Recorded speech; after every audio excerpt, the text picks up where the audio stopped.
what the hell happened. I wasn't here last week, so I'm just gonna blame whoever set it up last week. Yeah. And anyways, so hi, it's been a while. My name is Matt. Next to me is HP. Next to him is Mark. We too quiet. I'm confused. I shouldn't even be looking at this chat. I don't even have the chat in front of me. Well, whatever. Listen, I'm just gonna. You guys. Yeah. I'm going to turn it up a little bit, and then it's your fault. Okay, so this stream started off with a bang. Mark said we hyped it up too much, and we sure did. Yeah, I think this is. I'm lowering the hype. I'm officially lowering the hype level right now because, like I said, we're sharing a couple of things. I think this is probably going to be about 20% of what this summer update is going to have to offer. So just keep that in context. We're showing about 20%, and the other 80% will come in the coming weeks because it's still quite a bit of work. We're actually still in the thick of it, and everyone's heads down working. So, and our original plan actually was not to actually show things so soon, but the schedule shifted, and then we just had to kind of roll with it. And we decided, hey, you know what? The last Devstream was kind of lame, so let's try to share what we can now. But there's a lot more to come. Just sort of keep that in mind. Yeah. Yeah, I mean it's there's a plan. So if sometimes maybe it doesn't feel like you have all the information, like it's on purpose. But before we go on, we're gonna get to community highlights in a second. But I just want to say that. First of all, there's two things. Number one is everything we're showing is obviously work in progress, so take that for what it is. It might change. Just want to give that disclaimer ahead of time because it's still kind of a little bit early. Secondly, art contest. Yeah, the art contest. I know that originally we posted that the announcements for the winners would come today, but the fact is that we are so absurdly swamped with the next update, we had to postpone it a little bit. We're gonna post the new dates soon. We're gonna see when we can do it. It does take a while for like everybody in the office to look through all the entries and things like that and decide who's the winner. So it's gonna be postponed a little bit. Sorry about that. We're very excited because we had some really, really damn good entries. So we wanna pay our dues to it. You know, we don't want to just like hand wave. We want to actually make sure that it's good. So it's going to be postponed. Sorry about that. Also, there's just a lot going on, and so like we don't want to like HB said, we don't just want to burn through it. Yeah. Okay, HB, take it away. Cool. We're gonna go community highlights. If you don't know what community highlights is, it's bi-weekly dev post that Crazy Flying Chicken gathers everything that was cool and done by the community, puts it together, and then I just do some snippets of like things to come, so you guys can see like a little bit of a preview. So let's start right away. I promised myself that I'll try to put like new people all the time, like most of the time, but then goddamn Superior like goes and does amazing stuff with animation and amazing composition again, and like fucking hell. I remember when I first saw this, I didn't know what I was looking at. I was like, is this like real? It seems weird because the production values were so high. So good. And I thought it was another game, right? And I mean, it is technically made in another tool, like another engine, but the models were accurate. So I was like, what am I looking at? This is playing tricks on my mind type of thing. Which is a testament to how cool this is. So it's fantastic. Like Superior does like an amazing job, and I just couldn't help myself when I saw like the little animation up there with like, people moving around. I was like, man, this is so fucking cool. Yeah, I mean, it must have been a lot of work. It must be so much. In the one on the right there, like it just looks so nice. Like the composition is perfect. Like it really encapsulates what it's like to be in the middle of the battle, in the thick of it. You know, so I just wanted to show that. But we did have some new people coming with some amazing art. Of course, people were asking if the waifus would continue. Not only they're continuing, but they're getting stronger and better, and now they're like teaming up together. But look at the one in the middle by General Panther. Like it's just good art, you know, like it's really well done. The composition is great. It's like, and like the weapon is really well done. It doesn't look like it's like a profile, you know, like sometimes somebody draws like the character is great, but like the weapon is on profile because it's harder to get perspective. No, this one looks well done, and I really like the one by Psycho FR. I don't know actually how to say the name, because I think it is done in Conte, like we used to do live drawing. You know, it's not easy to use. Yeah, it's not easy to use, and it was like when we did animation, me and for those who don't know, me and Matt, we studied together. We went to drawing classes together, and we used to draw on newsprint with charcoal or Conte, and it's really messy if you don't know what you're doing. So it's pretty cool to see somebody doing something like that. It's really cool. Hopefully it was a live drawing session that he like themed around Foxhole. I think that would be really sweet. That'd be neat. That would be really neat. Yeah. Also, for people complaining, if you complain about the waifus, you know, well, do good art. Do good art, and we'll. Yeah. Unfortunately for you guys, if you don't like it, this is good art. For those who do, great. Yeah, like the one in the middle, for instance, like it's just goddamn well done. Yeah. Regardless of if it is anime or not. But anyway, yeah, I thought it was really cool. I don't think we've seen any life drawing style of illustration like the one Psycho did. So I was really excited to see some of that. Hopefully we'll see more life drawing, more like 1 minute drawings of Foxhole themed stuff. That would be quite nice. And last but not least, this is really cool. Matthews Gaming. He's been doing these newsletters. I think this is the second one. And he's really proud of it. Can you switch to it? Yeah, how do you... Just click the link. Yeah. There we go, yeah. You good to go? Yeah. Yeah. Yeah, so this is really cool. It's animated, right? So as you go moving along, it talks a little bit about the game. It talks about the wars that happen. It's all themed properly to Foxhole. And it also talks a little bit about what we are developing. So he's doing this on his own, and he's talking about like the stuff that we are doing on updates and stuff like that. 1,000,000 times better than the newsletter that we say. Yeah, our newsletter. This puts our newsletter to shame. Oh, it's so much better. Yeah. Not even a. It reminds me of those stories that Polygon does that they put like a lot of work into.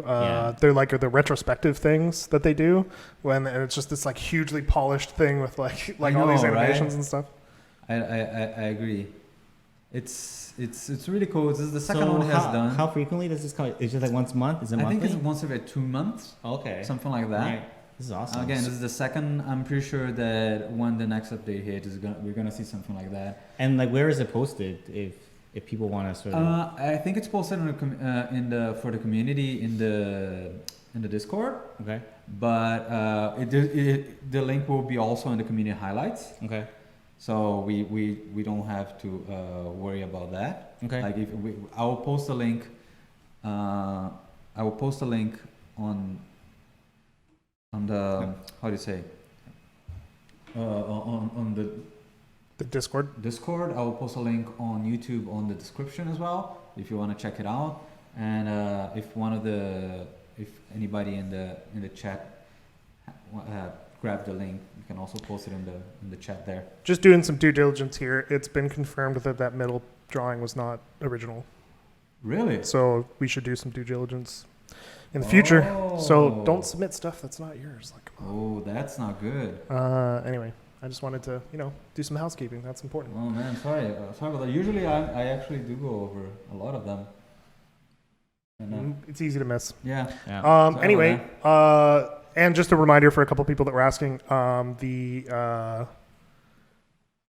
the art contest has been delayed. Yes, you have. Just because I saw a couple people in chat asking. All right, so one more, or no more waiting. We're going to get into the development update now. Yes. So. Cool. I'm feeling like I'm gonna press the buttons to make it go, and that doesn't work. Oh, yeah, no, it doesn't. Cool, yeah. So, like we said, we are knee deep in working on the next big update, but we're stopping to sort of share some of the progress that we've made, and we have some things to talk about in terms of World Conquest 2.0, which is sort of what we're calling a collection of features that are going into this next update. And we have a live demo to show. Fuck yeah. Some cool stuff, which is always scary for us because live demos are easy to screw up and something almost always goes wrong. So we'll see how it turns out this time. It'll be a surprise. It's always a risk when it's kind of early too. Exactly. So, but just to sort of like resync on the schedule, next update 26, we're aiming for June, but I gotta say it's still quite a bit of work. So I definitely wouldn't be expecting it in the earlier half of the month. I think I'd more expect it to be hopefully in later half of the month. But there's a lot of stuff to get through. So we'll see what happens there. And in terms of World Conquest 2.0, like I said, it's a collection of features that are going into next update. And there's going to be, we sort of broke it down into 3 main big cool things. The first thing is obviously going to be the hex world, which I sort of spoiled the beans yesterday, or spilled the beans or whatever. Is that the correct phrase? But I just want to say right now, I almost blatantly lied to everybody. Sorry. You sorry? I put a very misleading statement on the Discord server about the hex world when someone asked about it. We'll get into more details about that later. Sure. Yeah. So the hex world, obviously, big feature that we've been working on since the beginning of the year. Actually, it's sort of almost like a reboot of the entire world, which wouldn't be over exaggerating. And it's actually required us to. I'll let Matt talk more about this later, but just so you kind of understand the scale of this, it's required us to like reorganize the team to some degree just to get this done. The second big thing is the seamless map screen, which is something that's really exciting. It's something that we've been looking forward to since basically since we started working on World Conquest. It always seems strange to us that it's supposed to be one world, but yet we're sort of like divided up into like you hit M to look at the map and you don't really know what's going on into the region next to you. That's sort of still this remnant of the days when wars were on a per server basis, right? And then the third thing is a logistics revamp, which we're only going to touch upon this a little bit today, but I think that the majority of this stuff we're going to talk about on the next stream, right? But there's, I think this is the biggest logistics revamp that we've done so far. I think it's gonna be exciting. I think it's much bigger than the Industry is a War update that we released last year. And it's funny because it's only a component of this whole update. So let's see what happens. Yeah, so let's get on with the features. You want to say a few things, Matt? Yeah, so I just kind of wanted to start by saying, like, at the beginning of the year, Mark came to me and he was like, I think we can make this better. Like just the way things were laid out, and we didn't have like a big plan or anything, but he was just like, let's do some brainstorming, and then actually I think he went on vacation, and then I was just like, oh, okay, I'm gonna sit here and work on this stuff, and we just started coming up with a bunch of different ideas, and this had nothing to do with hexes actually at first. It was just I completely threw out the world, and I redrew it, and then through some of that brainstorming, and then we involved Max, and Max started getting in on some of the design process, and then we started saying, like, wouldn't it be cool if these weren't like square borders? Like, why do we have to have square borders? We don't. It doesn't matter. We can do this a different way, and so we knew it was going to be hard because we're completely like fundamentally changing the way that like many systems in our game works just to create these hex maps. But I think. Well, I'll let you talk about why do we get into this? Sure, yeah. I actually remember that conversation because I remember in one of the brainstorming sessions, I think I was talking to Max and we sort of it was a wild idea. We're just like, it should be hexes. And I remember when I came to talk to you about it, this was something in the past where we thought it was almost impossible task to like go around and like redo all the borders, redo all the regions. But you kind of just said, you know what, let's just do it because it's exciting. And from that day forward, we just started working on it.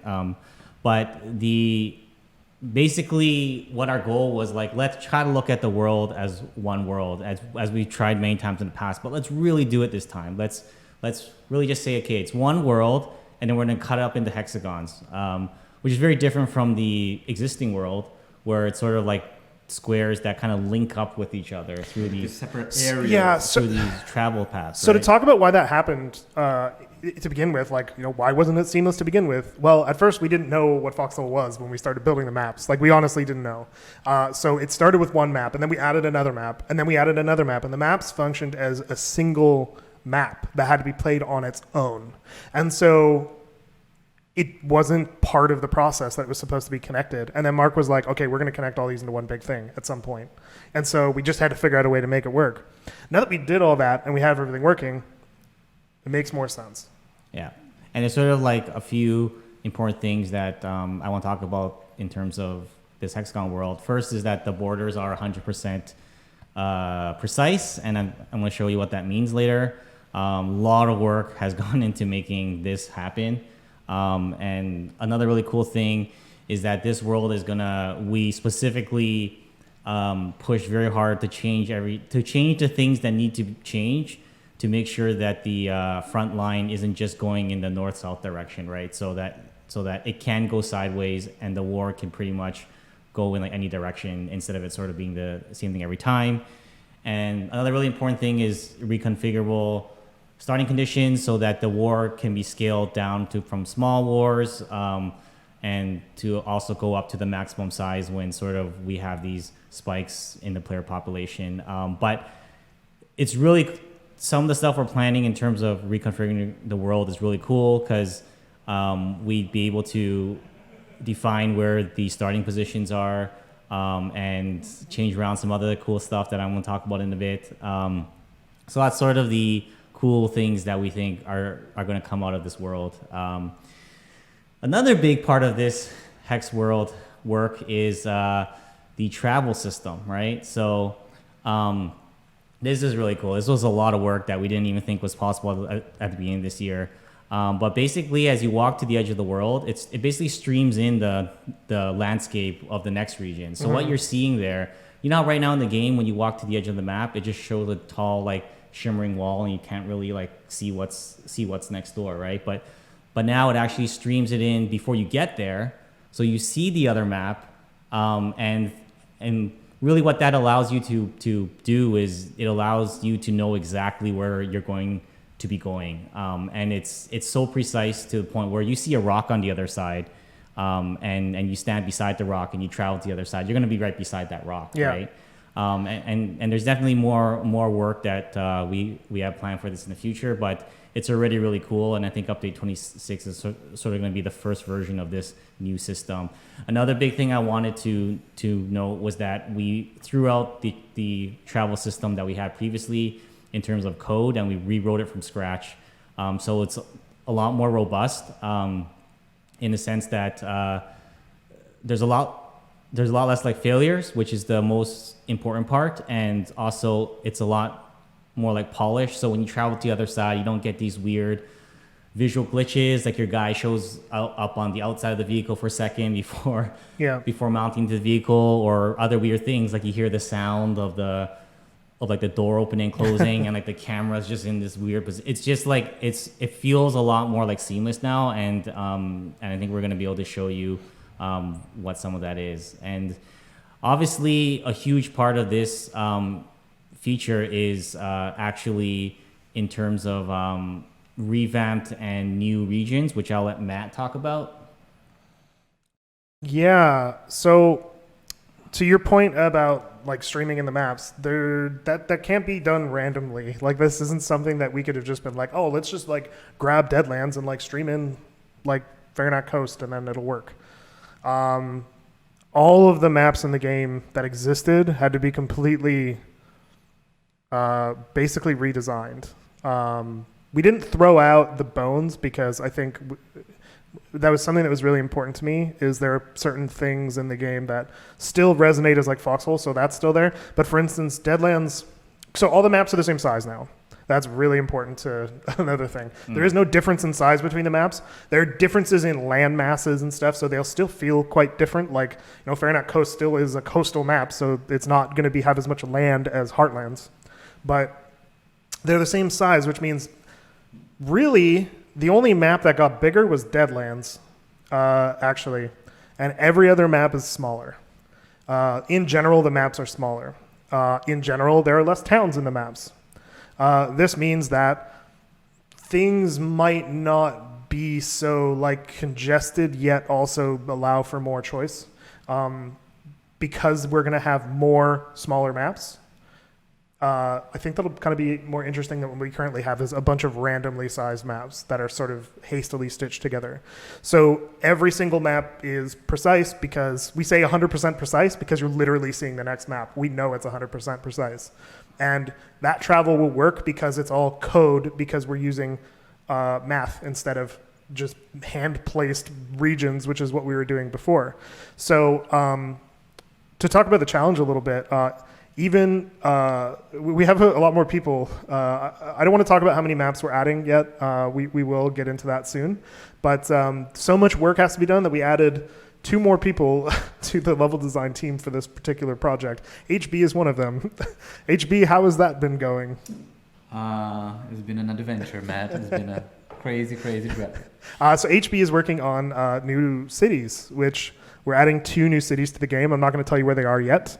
But so just so we're clear, the 3 cities in the game right now are Jade Cove, Bandit Ward, and Saltburn Channel. So we're adding 2 more. And there's going to be some wild changes. Like there's the 2 maps that we've announced already are Drowned Vale and Marban's Hollow, or Marban Hollow. Drowned Vale is a wetlands style map with lots of shallow water, mud, and rickety platforms that are used as roads and that kind of thing. It looks really cool. Yeah, it looks really cool. We did a new tile set for that. And Marban Hollow has a big broken dam. It's this big giant bridge that, it's probably the epitome of our bridge gameplay.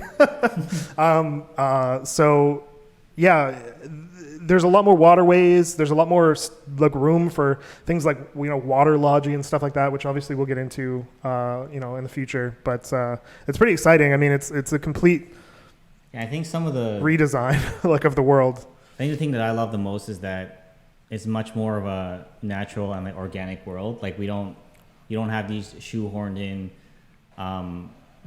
formations of towns.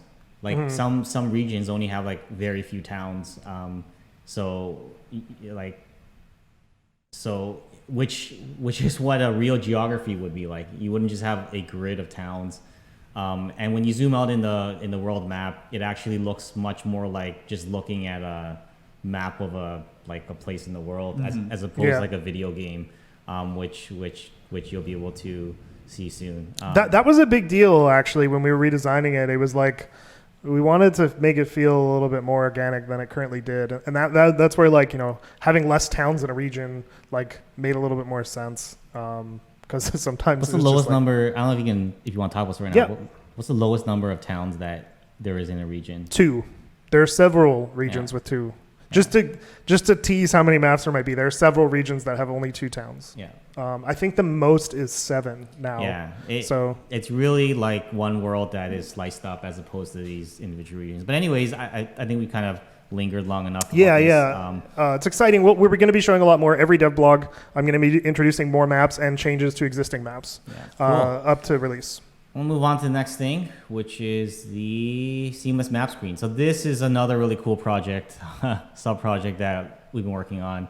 And basically it unifies both the region world and the region map screen and the world map screen. So when you hit the M key, it brings, right now in the game, brings up the region, and then you hit the N key and it sort of gives you this static picture of the world, right? But those are now the same, right? And it's just one continuous view of the whole world. It pans and zooms, sort of like Google Maps, that basically by virtue of just having all the maps, we don't need a world map screen anymore, right? Because if you want to see the world, you just zoom all the way out, right? And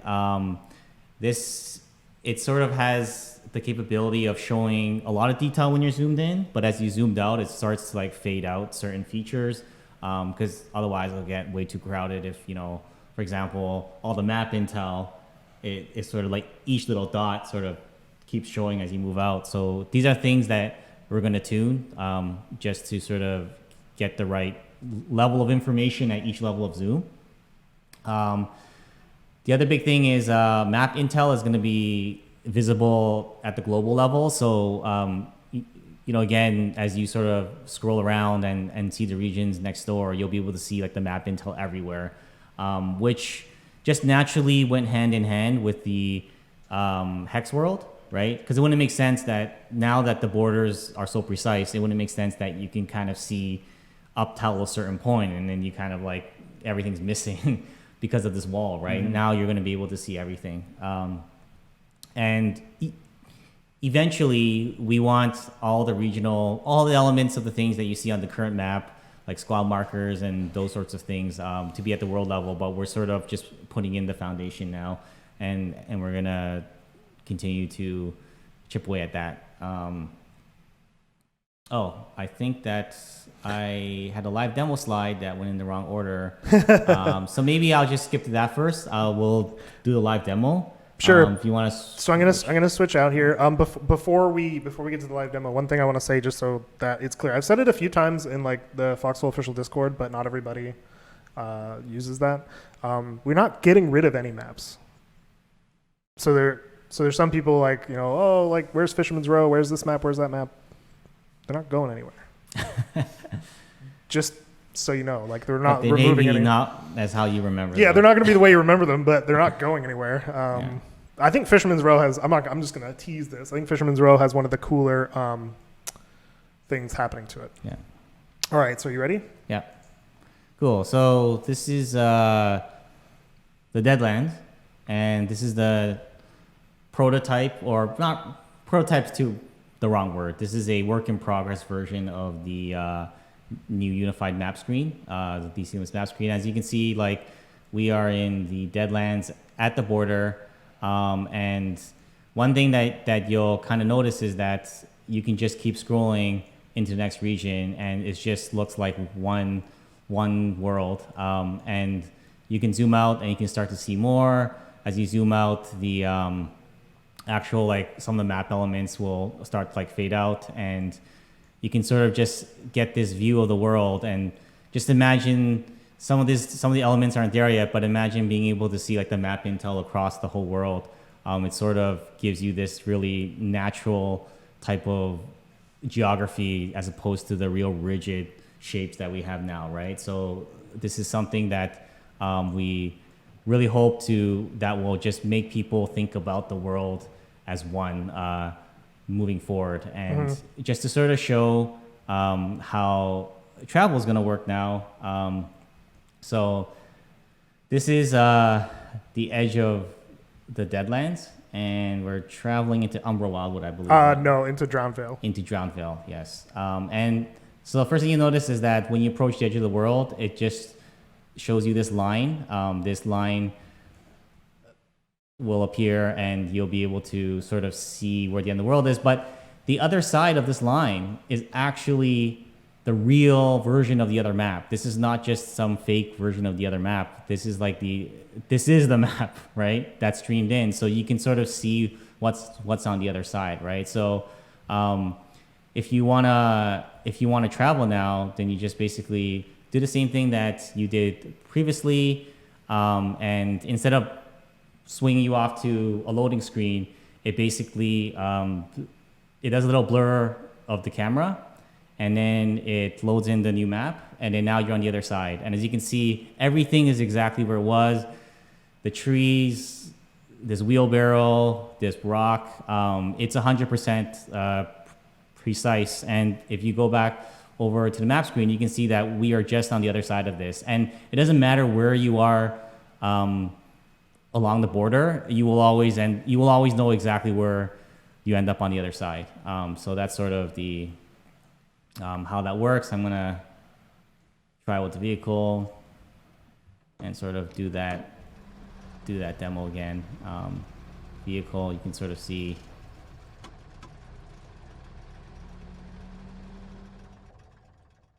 Yeah. And this was like a crazy amount of work to get done.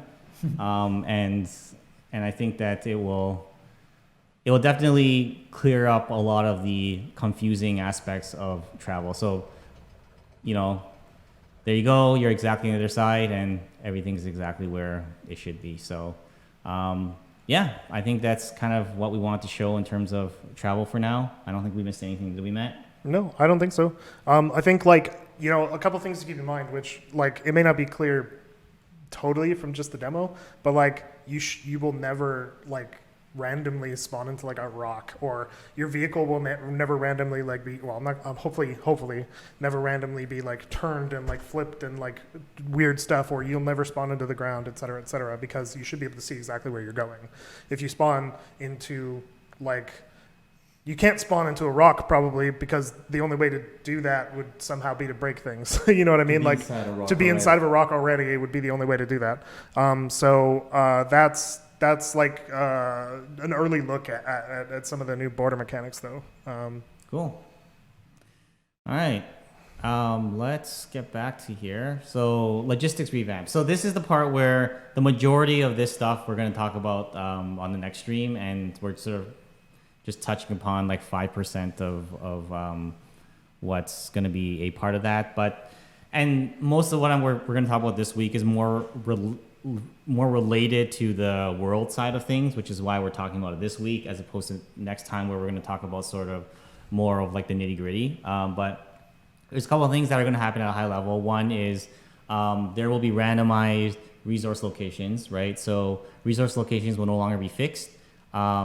They will, let me rephrase that actually, because this might cause some confusion. The actual locations themselves are going to be fixed, but the resource that actually spawns there is going to be different, right?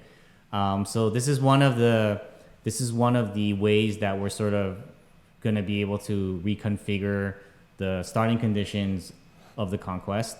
Another thing is we're really focusing on making sure that regions actually have strategic value. Right now, a lot of what's there is a lot more like uniform, and it's rare to sort of say, okay, we want to take this region to sort of gain this strategic advantage, and that's something that is always hard to deal with because there's issues like snowballing, and then there's balance, and then things like that. But it's something that we find is really exciting, and it's something that we really want to push into. Another thing is, this one is going to be a tough one, and I think this is one that we're going to have to sort of have several long conversations with the community about. But really, we took a look at a lot of the feedback with regards to logi, and we've seen that, you know, there is sort of this, at least in certain areas of logi, I won't make generalizations, there is too much like abundance, and that doesn't create a whole lot of like opportunities to as a logi player to sort of make any moves that are meaningful. And I think that scarcity is sort of one of these long conversations that we're going to have, but we feel that in the long run, over time, we sort of created like an abundance of logi, at least in certain areas. I know a lot of you guys are thinking like, oh, logi is such a grind, like I don't know what you mean, but we've sort of read a lot of like feedback, and I think that in order to explain this properly, we would have to have a conversation, because one word doesn't really do it justice. But basically, it's going to require a pretty big changes to the economy of the world, but that's something that that we're going to want to do. Also, there are like other parts we're not talking about right now. Yeah. That go along with that. Yeah. And no port bases. So this one is huge. It's something that at the very beginning, this is probably going to feel like a very strange change for players that haven't been with us that long. But at the very, very, very beginning of World Conquest, we told everyone that port bases was a temporary solution, and we said that eventually we would come back around and figure out a way on how we can get rid of the port bases, and that's what we're doing now, right? So it took about a year and a half, but we're gonna make good on what we said, and we're gonna get rid of the port bases because the reason why we're doing it now is because when we took a look at the feedback for Logi, and we took a look at trying to introduce back some of the exciting elements of what made Logi fun. Port bases were just something that was stopping that from happening, and no matter what we do, we couldn't make certain moves in the Logi game because the port bases were these all powerful, all like abundant, magical, invincible things in the world where they sort of create this situation where you wouldn't want to do Logi anywhere else, and there's no value anywhere else. It's just all in the port base, and not only is it all in the port base, but there's no way that you can like get at it. It's just kind of tucked like safely away, and this might be a little bit of a hard one too because it's been with us for so long. But one thing that this allows us, this one of many things that this allows us to do is to allow the war to truly go in like any direction. And I think once you see the completed world map, you'll know what I'm talking about. Yeah. It won't just be north and south. It will be able to go anywhere, and we'll be able to see the war be able to unfold in a way that it hasn't been able to up until this point. My dream with the way that front lines work is that the entire like power structure can flip, and as of right now, that's literally impossible because of the port bases. You'll never see that happen. Yes.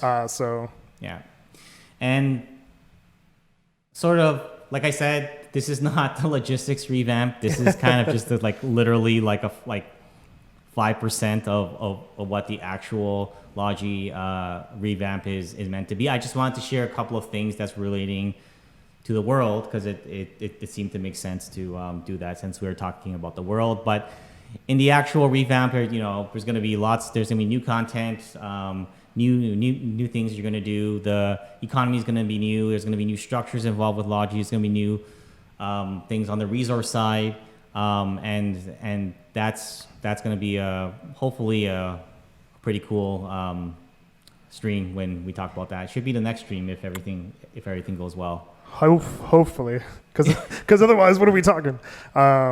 Cool. I think that's it. Yeah. So we did announce another announcement. It's okay.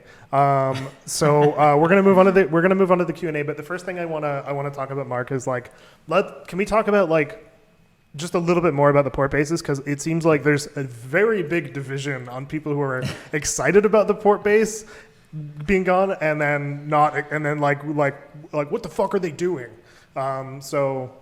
Oh, really? Yeah. Okay. So let's just talk about that a little bit more while I find some questions. When people are split on things, that's usually a good sign. Sure.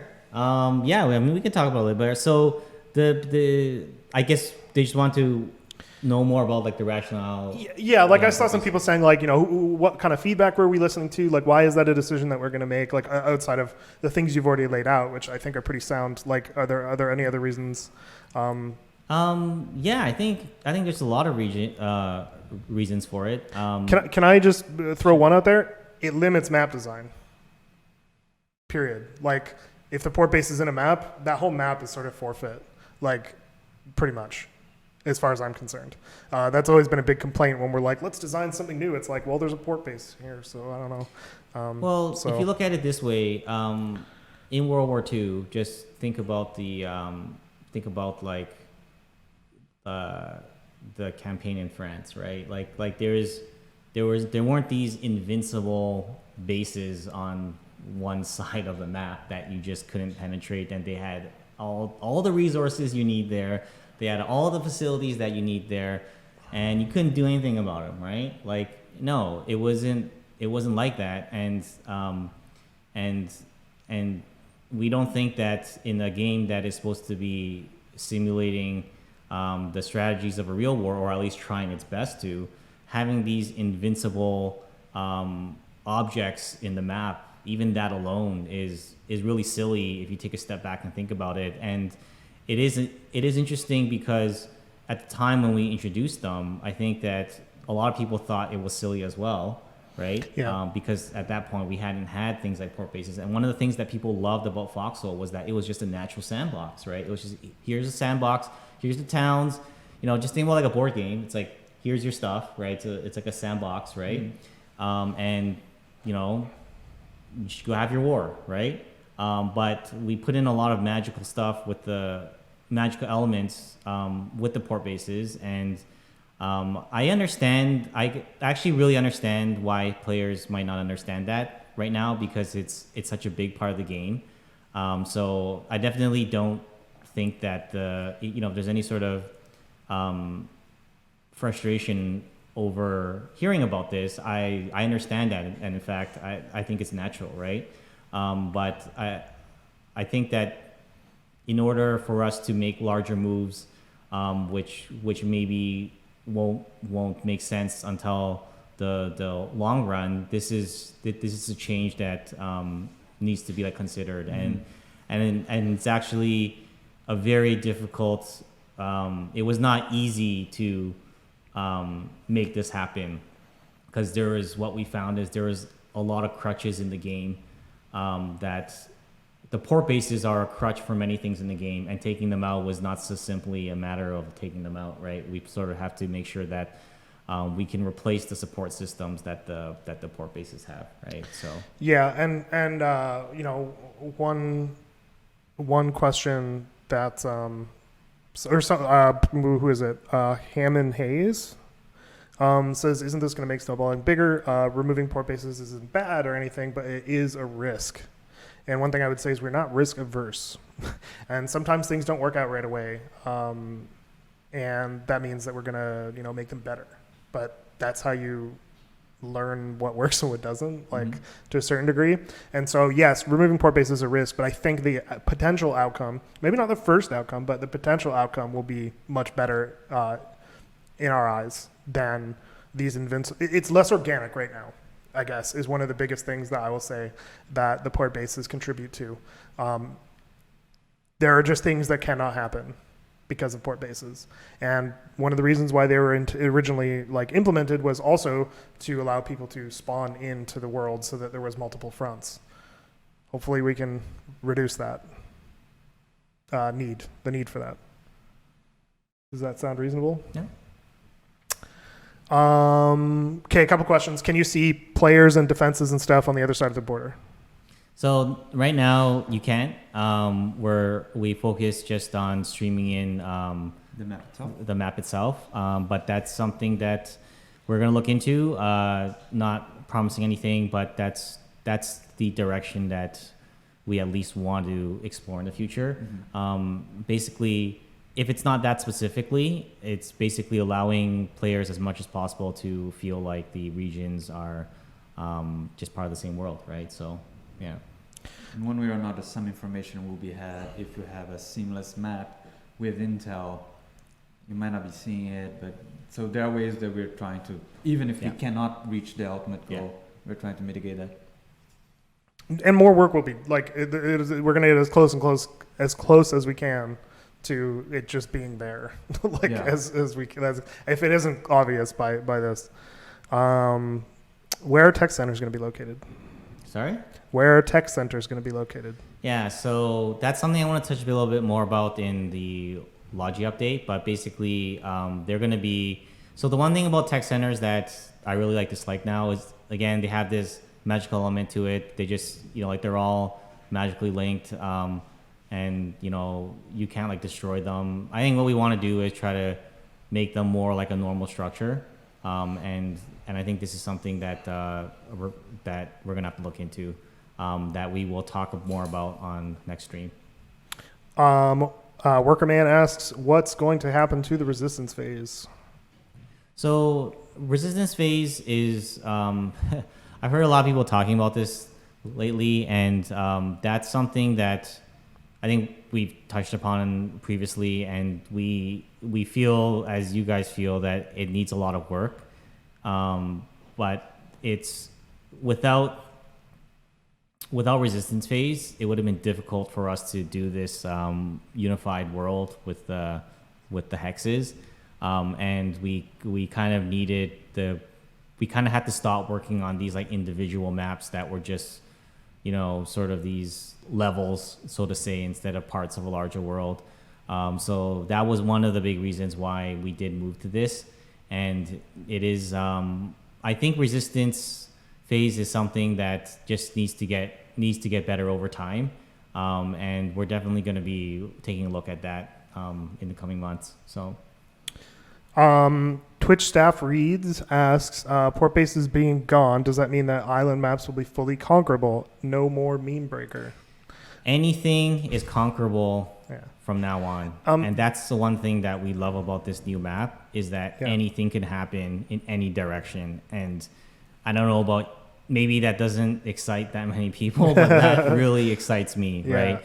And I think that I wasn't even able to process it myself until we finally like figured out how to do it. And then once that happened, I started thinking about like resources and logi and strategic value, and it just hit me. I was like, holy crap, like we're not locked into this like north-south thing anymore. Literally anything can happen. You can come from the side and sweep them from the side, right? And that to me is really exciting. So when designing, I'm gonna kind of reveal another little part of the world right now. So when designing the new version of the world, from a sort of a more gameplay perspective, one of the things that Max was really fighting for was to make natural borders not at the borders of the maps. They're in like the middle of the maps now. There's not much point in like holding the border than there will be to hold other parts of the map, and that's like a huge change because it's multi-regional sort of bottlenecks as opposed to singular bottlenecks, if you understand what I'm saying. It's going to be a little hard till you see the whole map, which hopefully, you know, we'll show you in the near future. But one of the big things is that like island maps are not only accessible by water anymore.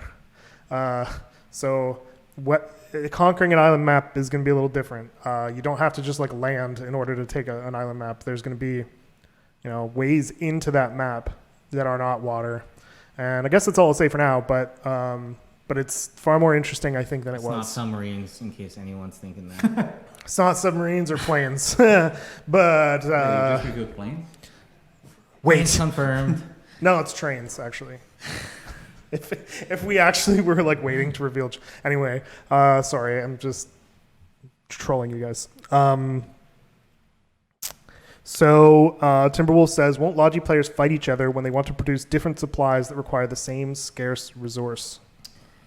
That might be one outcome, but again, we feel like it's more exciting when you know, you are able to make interesting choices with Logi, which one of the big things right now is one of the big things that we've read from some of the feedback is that there's no interesting choices for Logi to make.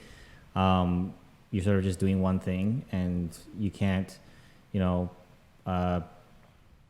there's, you know, not a whole lot of different ways to be able to like do things. So yeah. Also, scarcity is relative, right? Scarcity on a global level might be different than scarcity on a small tight region level, and vice versa.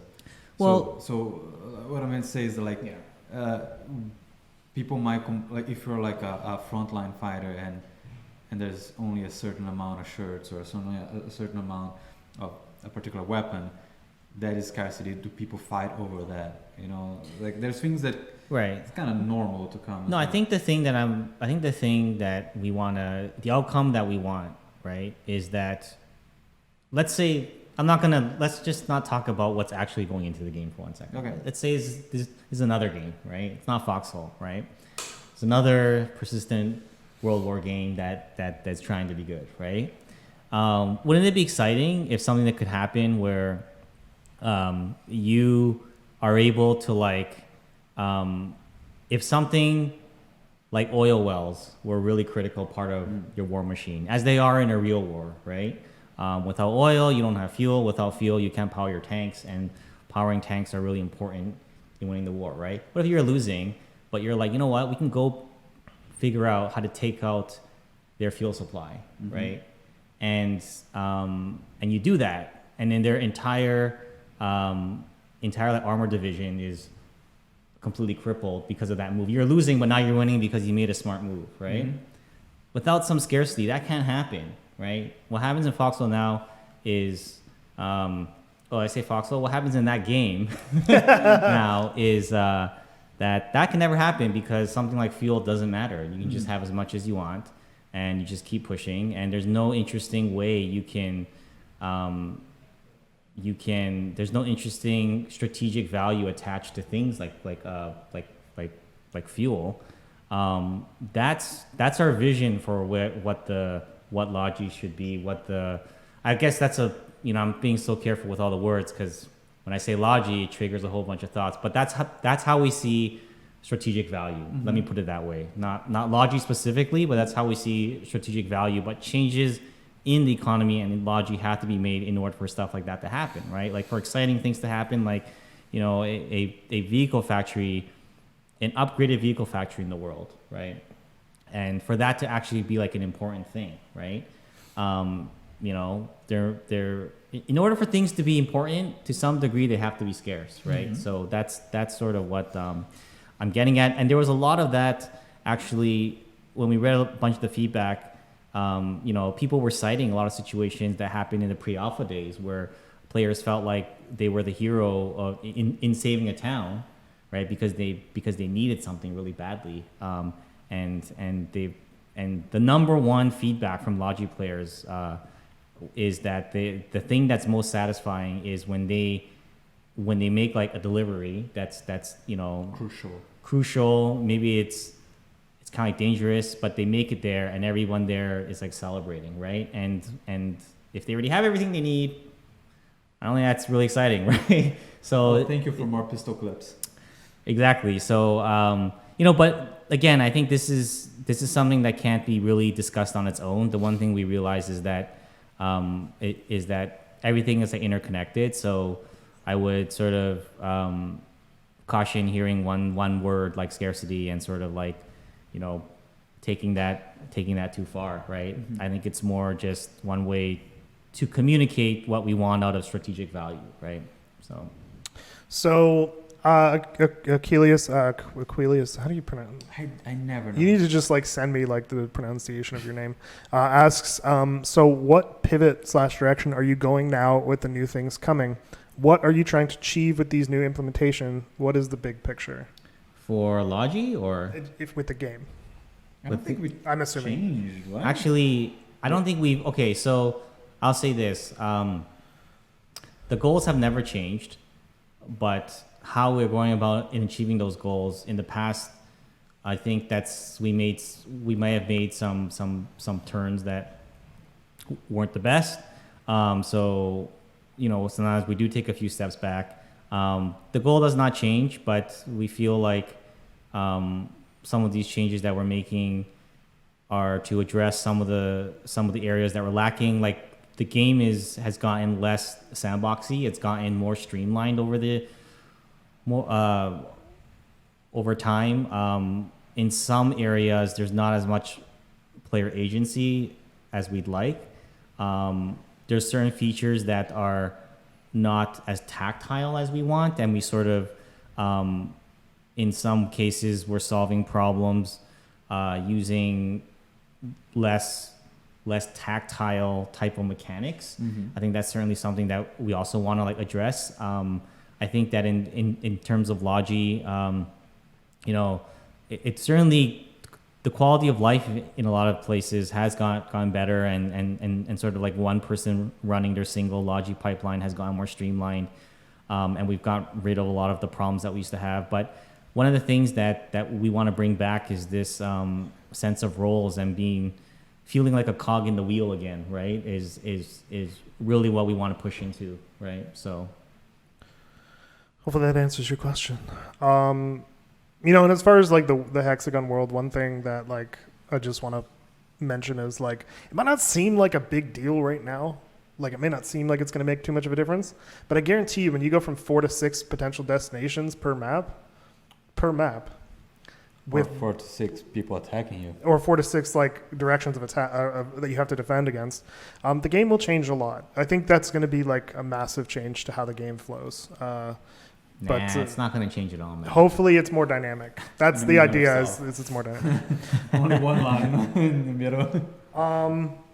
There was a really good question, and I just totally forgot it. Oh, a lot of people ask about tutorials. Like, when are we going to implement a tutorial? And the answer I give to this one usually is just like, there's going to be a tutorial eventually. The problem is like, as you can see, like our mechanics kind of change because we're still rapidly in development right now. May I say something? Sure, yeah. Because of that, we are so very thankful for everybody that does every single video and like blog posts explaining how things work on different languages, on like to different communities, because we are very much aware that that's something that it is lacking, but it is something that we even can't focus right now as we're still like heavily in development. It's hard to do it. The game is like as it stands, it is not in beta yet, and maybe towards like when we get to that point, I think it'll come next year. Yeah, when things are more like feature complete and things are sort of like, okay, now we're really like ready to like push towards 1.0, that would be a time to do it. Right now it would just change and it would be a huge waste of resources. So we try to do what we can where it makes sense. But yeah, it's a tough one because I totally see where you guys are coming from. It's a complicated game, right? Yeah. Like, and every time that there's a surge in population, man, we thank everyone that teaches. Let's do one more question. Can we shoot across borders? I think we already answered that. I'm just going to read this. I don't know what it says. Without port bases, proper defenses around key towns is more important than ever. When will we see a long overdue structure revamp? I fear any important decisions Logi makes will be sidelined by night capping and back capping. Yeah, no, that's a very good question. We're going to be doing a revamp of structure building, but that's not going to be for update 26. But we will be making. We're looking into making one change that we think will help with that a bit. But I wouldn't expect any sort of large fundamental change there for this next update. Mm-hmm. Yeah, but we are definitely planning the big structure revamp now, and as some of the changes that we are introducing in this update are in support of that future revamp. It's just you won't see the sort of fruits of that yet, but you might see some hints at where it's going to be going, right? Cool. There are no boats. No new boats. There's what? I don't know. Someone's asking a lot about boats. There's no new boats to announce. There's no new what? Boats. In what? BOATS in Foxhole. People are asking if there were any new boats to announce, and the answer is there are no. The answer is no. Okay, Mark. Any last thoughts? No. No boats. Watch out for the Devstream in 2 weeks for hopefully all the information on the Logi revamp. Look for the dev blog next week for more information on the maps, the larger sense of the world map, and introductions to a couple of new maps. And I think that's it, HB. Yeah, keep in mind that we have this dev stream every second Tuesday on 2 p.m. EST on twitch.tv/Foxhole Game if you're watching this on YouTube. But also, if you cannot join us to ask questions live, when that happens, we're going to try to answer questions on the comments below. Join our Discord, and remember that there are no new boats. Yes. As always, stay foxy.